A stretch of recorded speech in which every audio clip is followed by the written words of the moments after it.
Halo semuanya. Nah, sebelumnya kita udah berhasil membuat sebuah array dari tipe data list. Nah, sebenarnya di dalam NumPy sendiri ada beberapa fungsi yang bisa kita gunakan untuk membuat array. Dan array-array ini biasanya adalah array yang bentuknya unik ya. Nah, kita akan coba membuat array dari beberapa fungsi tersebut. Nah, yang pertama ada namanya fungsi zeros. Jadi dia adalah np.zeros. Nah, seperti namanya, NumPy zeros ini bisa kita gunakan untuk membuat array di mana data atau elemennya bernilai 0. Jadi contohnya seperti ini, np zeros. Nah, kita bisa masukkan dua jenis parameter. Kalau kita masukkan angka saja, misalnya 5 seperti ini, jadi satu integer saja, dia akan keluar atau membuat array satu dimensi. 5 ini adalah jumlah elemen 0 di dalamnya, ada 5, begitu ya. Nah, bagaimana caranya kita membuat array dengan lebih dari satu dimensi? Kita bisa masukkan tuple. Contohnya seperti ini, np.zeros. Kemudian misalnya kita masukkan 2,3. Nah, jadi bentuknya tuple 2,3 seperti ini di dalam kurung lengkung ya. Kalau saya jalankan ini, nah akan terbentuk array dalam bentuk dua baris gini ya. Ini dua dimensi ya, kemudian 3 kolom seperti itu. Bagaimana kalau 3 dimensi? Misalnya kita bisa masukkan np.zeros, kita bisa masukkan tuple lagi, misalnya 2,2,2. Jadi ini ada 3 dimensi dengan masing-masing 2 elemen. Nah, bentuknya seperti ini. Nah, selain NumPy zeros, ada lagi fungsi yang namanya NumPy.once, seperti ini. Nah, seperti namanya juga, kalau zeros itu elemennya berisi angka 0, kalau once ini berisi angka 1, ya. Misalnya kalau kita masukkan 5, nah parameternya mirip seperti NumPy zeros tadi. Untuk membuat lebih dari satu dimensi, kita bisa masukkan juga di dalamnya adalah dalam bentuk tuple, misalnya 2,3 seperti ini. Nah, maka dia akan terbentuk, ini adalah array 2 dimensi dengan ukuran 2 baris, kemudian 3 kolom, di mana di dalamnya berisi angka 1.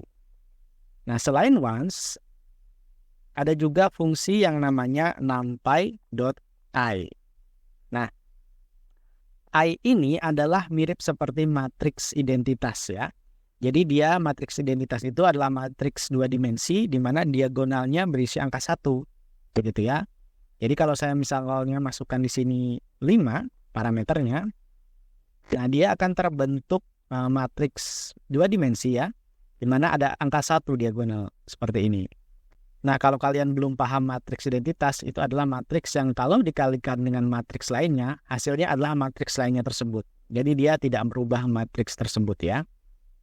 Nah, NumPy ini bisa kita masukkan 2 parameter sebenarnya. Kita bisa masukkan np.i, misalnya kita masukkan 2,3. Nah, 3 ini adalah jumlah kolomnya, begitu ya. Jadi ini ada kolom ketiganya. Kalau kita masukkan satu parameter saja, maka 5 ini akan menjadi jumlah kolom dan jumlah barisnya. Jadi sama-sama 5. Kalau kita masukkan lagi parameter satunya, ini akan menjadi kolomnya parameter yang kedua ini. Nah, kemudian ada lagi fungsi yang namanya numpy.arrange. Seperti ini. Nah, numpy.arrange ini mirip seperti fungsi range. Ya, fungsi range di dalam Python digunakan untuk membuat urutan angka. Jadi ada 3 parameter biasa yang digunakan ya. Yang pertama adalah start, yang kedua adalah stop, kemudian yang ketiga adalah stepnya ya. Kalau kita masukkan satu parameter saja, misalnya 10 seperti ini akan menjadi parameter stopnya. Jadi dia akan membuat array di mana elemennya adalah urutan angka dari 0 sampai 9. 10-nya ini adalah batas akhirnya, jadi dia tidak termasuk. Lalu kita masukkan 2 parameter, np.range seperti ini, 1,10. Nah, 1 ini akan menjadi startnya. Jadi kita tidak mulai dari 0 lagi, kita mulai dari 1. Kalau saya jalankan, perhatikan array-nya dimulai dari 1 sampai 9. Nah, kalau kita masukkan 3 parameter, np.arrange misalnya, 1, 10,2 seperti ini. Nah, 2 ini, parameter ketiga ini adalah stepnya. Jadi dia loncat 2 langkah. Jadi dia dimulai dari 1, loncat ke 3, loncat ke 5, karena dari 1 ke 3 ini ada 2 langkah gitu. Kemudian kalau saya jalankan, perhatikan hasilnya mirip ya. 1, kemudian 3, 3, 4, loncat lagi ke 5, 7, dan 9. Begitu. Ini adalah fungsi namanya NumPy arrange. Dan yang terakhir ada fungsi yang namanya NumPy linspace. Nah, seperti ini. Nah, mirip seperti NumPy arrange, di mana terdapat 3 parameter. Parameter pertama start, parameter kedua stopnya. Bedanya kalau linspace ini, parameter yang ketiganya itu bukan step, tetapi jumlah elemennya. Jadi begini, misalnya saya masukkan startnya 1, kemudian stopnya adalah 2. Nah, saya ingin membuat 5 elemen di antara 1 sampai 2. Begitu bacanya ya. Kalau saya jalankan ini, nah maka dia akan secara otomatis menghitung elemennya ada 5 di antara 1 sampai 2 dengan rentang yang sama. Seperti ini ya. Jadi kalau kalian hitung rentangnya dari 1 sampai 1,25 ini kan selisihnya 0,25. Kemudian dari 1,25 sampai 1,5 ini selisihnya juga 0,25. Jadi selisihnya sama. Itu adalah fungsi dari NumPy linspace. Bisa juga seperti ini misalnya, contoh lagi. Misalnya 1 sampai 10. Saya ingin membuat 10 elemen dari 1 sampai 10. Nah, maka akan terbentuk seperti ini. 1, 2, 3, 4, 5, sampai 10. Di mana rentang apa? Di mana selisih antar elemennya ini adalah 1 semua. Begitu. Nah, saya akan memberikan kalian tantangan ya.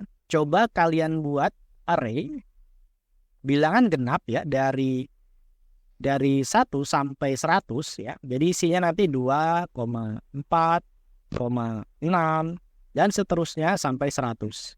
Dengan menggunakan fungsi di dalam NumPy untuk membuat array tadi yang barusan kita pelajari. Nah, silakan kalian pause video ini, kalian kerjakan dulu. Kemudian baru kalian lanjut menonton video ini. Nah, untuk membuat bilangan genap dengan menggunakan fungsi NumPy tadi, kita bisa menggunakan NumPy arrange seperti ini ya.